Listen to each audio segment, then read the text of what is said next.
NBA legendų pagalba, krepšinio profesionalų pagalba buvo nuspręsta, kad yra Gabija Šėgždaitė iš Radviliškio, 14 metų.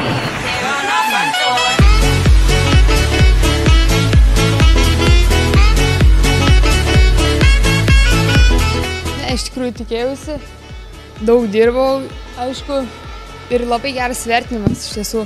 Kai skelbė vardą nugalėtojo, ar labai jaudinasi? Jo, rankos drebėjo, visą drebėjau, net nepatikėjau iš pradžių. Kažkada tai galėdavau pasapnuoti apie tokį prizą, o dabar jau turiu jį savo rankose. Labai norėčiau padėkoti treneriai, kuri dirbo su manim sezono metu, ir tėčiui, aišku, kuris padėjo man treniruotis. Sprite, laisvę nuo troškulio.